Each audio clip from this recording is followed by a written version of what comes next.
அனைவருக்கும் வணக்கம்.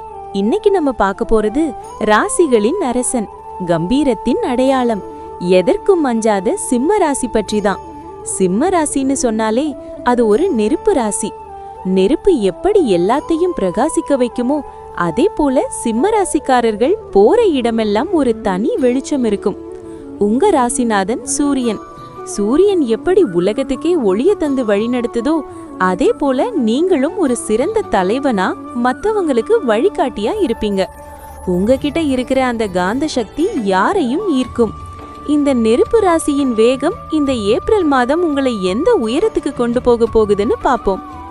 இந்த மாதம் நீங்கள் செய்ய வேண்டியவை: நெருப்பு ராசியான நீங்க இந்த மாதம் ஏழை எளியவர்களுக்கு அன்னதானம் அல்லது தண்ணீர் தானம் செய்யுங்க. அது உங்க கர்ம வினைகளை நீக்கி அதிர்ஷ்டத்தை தரும். புதிய முயற்சிகள்: ரொம்ப நாளா தள்ளி போட்ட ஒரு வேலைய இந்த மாதம் ஆரம்பிங்க. உங்க ராசியோட வேகம் அந்த வேலையை சீக்கிரம் முடிக்க உதவும். இந்த மாதம் நீங்கள் செய்யக்கூடாதவை: சிம்ம ராசிக்காரர்களுக்கு தன்னம்பிக்கை அதிகம், ஆனா அது தலைக்கணமா மாறிடாம பாத்துக்கோங்க. மத்தவங்க கருத்தையும் கேட்டு நடங்க.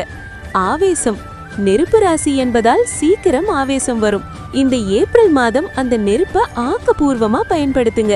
மத்தவங்க மேல கோபமா காட்டாதீங்க. வீண் பிடிவாதம்: சில நேரங்கள்ல நான் பிடிச்ச முயலுக்கு 3 கால்னு நிக்காதீங்க. கால சூழ்நிலைக்கு ஏத்த மாதிரி மாறிக்கிறது உங்களுக்கு நல்லது. குடும்பம் மற்றும் ஆரோக்கியம்: குடும்பத்துல நீங்க தான் முடிவெடுப்பீங்க, ஆனா மனைவியோட ஆலோசனையையும் கேளுங்க. ஆரோக்கியத்துல அதிகப்படியான உஷ்ணம் சம்பந்தமான பிரச்சனை வரலாம். இளநீர் அல்லது பழச்சாறு அதிகமா எடுத்துக்கோங்க. ஈர்ப்பு விதி: கடைசியா ஒரு ரகசியம். சிம்ம ராசிக்காரர்களுக்கு இயல்பாவே மன உறுதி அதிகம். அந்த மன உறுதியோட ஈர்ப்பு விதியை பயன்படுத்துங்க. நான் ஒரு வெற்றியாளன், இந்த ஏப்ரல் மாதம் எனக்கு பணத்தையும் புகழையும் வாரி வழங்குகிறது என்று ஒரு பேப்பர்ல எழுதி தினமும் பாருங்க. நீங்க எதை ஆழமா நினைக்கிறீங்களோ அந்த நெருப்பு போன்ற தீவிரமான எண்ணம் பிரபஞ்சத்தை அதிர வைக்கும். நீங்க கேட்டது உங்களை தேடி வரும். நம்புங்கள், எல்லாம் நன்மையாகவே நடக்கும்.